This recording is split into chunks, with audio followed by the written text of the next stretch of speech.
defensively with the amount of goals that you've given up the last 7 games here.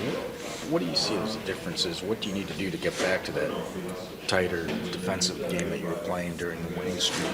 Yeah, I think we know what we need to do, and we have shown that we can do it. I think that's obviously a huge part, and it's not only in the D zone, it starts in the O zone.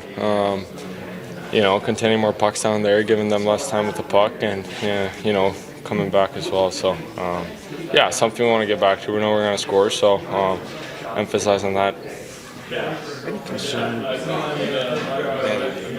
what do you have to do to kind of avoid repeating what happened last year? I don't think that's on our minds. I think it was a great experience. I think a lot of guys learned a lot from it, and it's a completely different spot that we were in that year. And I think I can only speak for me, but it shows how tight it is and how every game counts. Obviously, we would have wanted to take both of these games, but 20-something games left, and got to make them count. Do you think these 2 games were a little bit of a wake-up call for you guys, or could have been a wake-up call for you guys? Yes and no. I think everyone in here is very determined and very aware of the situation and what we need to do, and very focused on completing the task. Obviously, like I said, it's 2 huge games, but that just shows that we need to make up a couple other games. Lucas, obviously, you want to get the 2 points, right? So you look back at Saturday's game a little disappointed, but to put up the amount of shots that you did and have the chances you did, and the comeback and the way that game ended, was there some positive you could take away from it? For sure. If you replicate that game with that amount of shots, I think we're going to win a lot of hockey games. But it's small details that count. Managing your game, and I think we had a ton of looks, me included, that should have been put in the net. So it's just about executing, and I think we'll be in a good spot. Ray, every game at this point, the season's big, and then you guys have the deadline Friday. How do you guys stay focused on the task at hand, day night and day out? Yeah, it's easy to do because it's a lot of fun. These are the games that it's fun to play. We did it last year. Obviously, it didn't go our way, and this year I think everyone's very eager for it to go our way. So it's fun games. You cannot not like it. It's awesome atmosphere. It means a lot every game, especially the position we're in. So everyone's just excited to get going. These guys have touched on it, but it's a familiar crossroads for you guys. 20-ish games left, deadline approaching, in the playoff mix. Just what gives you faith that this year's team will find a different result than the last 2 years? We'll have to wait and see, but I think the experience of last year gave a lot of us is big and plays in. Just shows the importance of every game and every point. And it's like I said, these are the fun games to play. Coming down the stretch, chasing a playoff spot. It's a lot of fun, and I think that's the way you have to look at it. And it's just fun games. A couple easy goals from behind the net, but we just aren't good enough around our net. Good thing is it's all fixable stuff. Nothing major. Just gotta get it out of our game, and then we'll be in good shape. How much does back-to-back losses in regulation for the first time in over a month kind of restore the edge and get your attention real quick on what it is going to take here down the stretch? Don't need that as a wake-up call. Obviously you don't want to lose 2 games in a row, but just happened. But overall, I think we played really good hockey against Columbus in the outdoor game. Handled emotions really well, handled the situation very well, and just didn't come up with 2 points. So we'll change a couple things, but obviously we know that every game matters. I think we don't need anything extra or any extra motivation for that.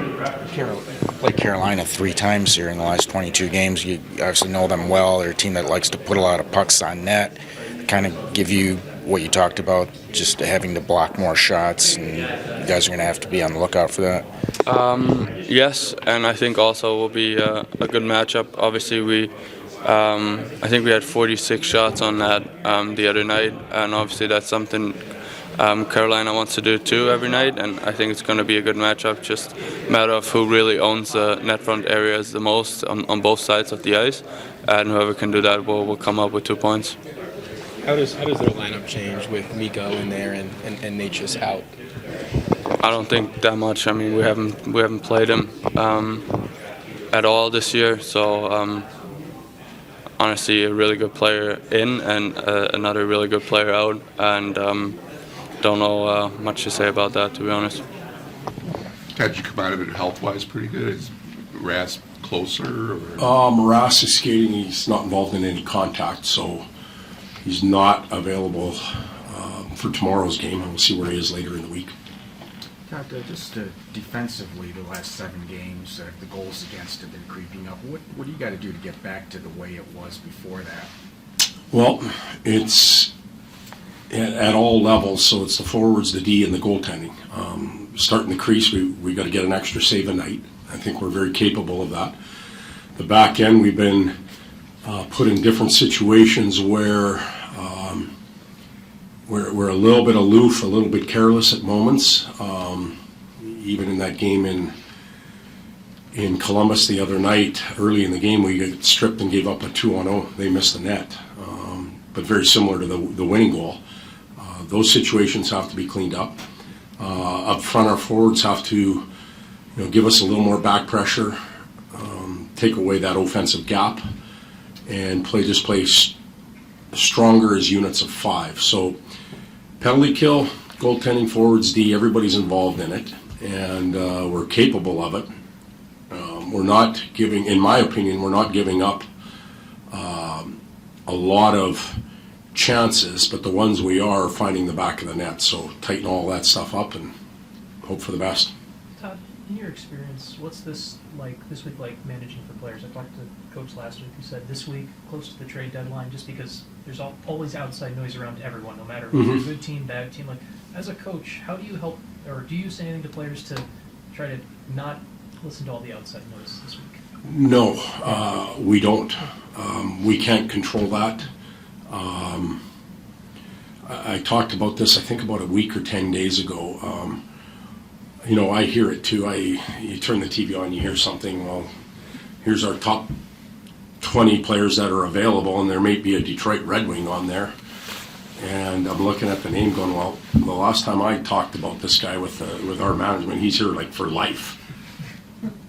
And they have him in the top 8 players that are going to get traded. Like, I think what has happened in our world is we try and magnify moments or days, and the media outlets want to capture. There's nothing wrong with that. That's great for our game and to promote it. But we're dealing with families and lives and that type of stuff. And a lot of this stuff can be so far from the truth. There are some rumors that are true, but at least with me being around it. So I'm not going to the players. They're big boys. They've been involved in the game for a long time. We have other things to focus on.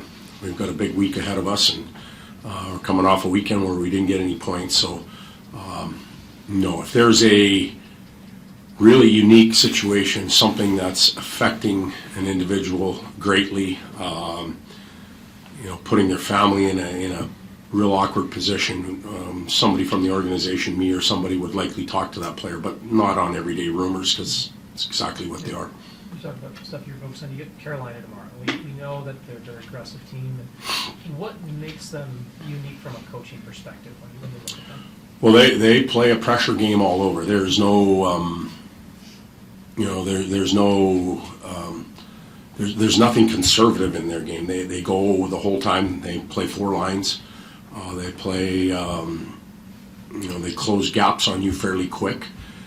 They rely on everybody doing their jobs, because if you play that way, everybody has to be engaged in it. And Rod has done an outstanding job in his time there of building that identity in, and then they go find players that fit that mentality or that approach, and it makes them a difficult team to play against. Is it, in your view, when you look at it, is it kind of more of a reflection of what Rod's done, like kind of, because obviously he's been there for a while and has been able to kind of be part of the build there? Well, no, not. like, Yeah. this is a hard question for me to answer because I think he's a hell of a coach, and yes, he has done all of that, but it takes an organization to develop an identity, not just one man.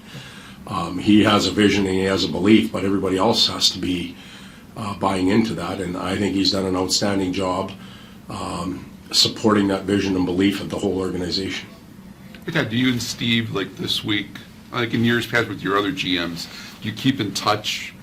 Or do you talk daily this coming week, or is it? Well, we talk daily, Yeah. you know, throughout the whole year. On next Monday, we'll talk, and Tuesday we'll talk. It's what we do. The conversations might be a little bit different. There may be more questions about, you know, a player on another team or our group, our chemistry as a team right now. Those are all important variables that have to be considered at this time of the year. But the communication is always there, really. Looking at those games against Columbus as sort of a two-game set, do you feel as though you learned anything new about your team over the course of that? Yeah, I when we talked as a staff this morning, I thought that second game was a 48-hour game for us. And what do I mean by that? We were obviously not who we wanted to be in game one. We just didn't play well, flat out, man to man. And we had to wait almost 48 hours to get that next chance. And there were some honest conversations we had. There was some video. There was a good practice. And then the distraction of the outdoor game, which it can be. All those variables went into play, and I thought we played a hell of a game in Columbus. And I'm sitting up here, we lost. We gave up 5 goals, 4. The empty netter is irrelevant in my mind, but 4 goals, that's too many. And yet that 48-hour game was real good for us to go through it. Disappointed in the outcome in both games. Disappointed in the input in the first game, but not the second. Mindset's so important throughout the season, but especially down the stretch here. Do you feel like this group has done a good job of managing the highs and the lows and how they've approached situations? They have. They've accepted a lot of challenges, you know, from us as coaches, the other night being one of them. And they've responded well. But a lot of the ups and downs can happen between minute 1 and minute 60, and I think we can manage that better. You know, hence the game in Columbus the other night with some of the lapses or lack of understanding time of game or where we are in the momentum and that type of stuff. And that's some of it's experience, some of it's learning how to win, some of it's just mistakes. But those ebbs and flows within the 60 minutes we can do a much better job of. What is kind of, we've talked a lot about growth of young guys since you've been here, but what is kind of maturity you see with young guys when it comes to playing to the score and playing to the situation, right? Like you're in the third period and you're up 3-1 or something like that. And that's a little bit, you're still playing hockey, but there's a little bit of a different mindset mentality. There's you play hockey, but and when you're playing hockey, you're free and you feel good, and that's when guys are really. But you also have to manage hockey. Like when you were going out in the street playing as a pickup game, you never said, "Well, I got to manage this." No, you just go play, and the score and the results don't really matter. But while we're playing and having fun and feeling free, we have to manage situations a little bit. And you know, and a prime example is that winning goal the other night. That situation could have been handled, you know, and over again could have been handled way differently. But it wasn't, and hopefully we've learned a stinging lesson there. Obviously that stings. But those moments and those situations have to be managed better. Play the game, manage certain scenarios, and we'll be fine. You kind of alluded to the goaltending, Ted. Both of them have a little bit more, have another gear in them, you think, or they could be making. I think so, yeah. I think we're going to see it, and we're going to need it. Good. Thanks. Thanks.